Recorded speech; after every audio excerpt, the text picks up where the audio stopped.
জানো তোমার বউ সারিয়া আমি কখন এসেছি? হ্যাঁ আমি তো সেই কালকে রাতে থেকে চলে এসেছে আমি শুধু দেখছি আমাদের কাণ্ড কারখানা বুঝলি তো পড়ি। কিছু তো উপায় নেই, এই বয়সে যদি এসব দেখতে হয়। কি এই বয়সে কি দেখলো? আমরা খারাপ কি কি করেছি? করেছি আমরা হ্যাঁ কি করেছি বেশি আমি বেশি মানুষকে দেখাচ্ছি কিভাবে নাচা কুদা হচ্ছে। নাচা কুদা কোথায় করছি না আমরা? না, তোমরা ফিলিংস তো হট। বলো ভাব করে বেরিয়ে এই ট্রেন পাতা পাবো না মনে হয়। সব পাবো। ঠিক আছে দেখো, আজকে রোববার কিন্তু সকালে ট্রেন আছে দেখো তো আমার আমি জানি না গো। আরে একটু চেক করো কেন? টিকিট কাটতে হবে কে দিয়ে টাইম এই হ্যাঁ টিকিট কাটতে হবে এখান থেকে আমি ইউপিএসসি টিকিট কেটে নিচ্ছি। ও হ্যাঁ তো ফোনে কেটে দাও শুধু তোমার মামিতে কেটে দাও হ্যাঁ আমরা দুজন যাওয়াটা বাকি হ্যাঁ স্ট্যান্ড আপ কমেডি কিন্তু ভালো পাঁচ পারবে। মাস করে ফোন কাটতে পারে তো তোর বাড়িতে আসা যাবে না, এটা মশা। কোথায় মাসো কত বসুন না আপনি। আমি তো ওই সারা দিন এমনি শুয়ে থাকি এখানে সোশ্যাল মিডিয়াতে মশা লাগা আমাকে আছে, কিন্তু ব্যাপার হয়েছে না।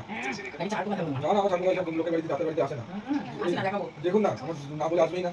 আমাকে মাসে নিতে আমি তো বসে কমে যাচ্ছে কেন বাড়লে বসে কিন্তু লাভ হবে। নতুন লোক নতুন লোকের অক্ষয়কে দেখে এসেছে।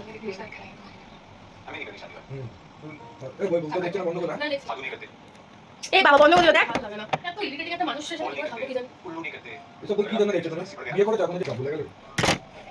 দেখি তো এই জন্য বলি বলি কি অমূল্য ওষুধ নিয়ে আসেনি? একটা চলবে সাথে না না, বিয়াকে বলছি। হ্যাঁ একটা করে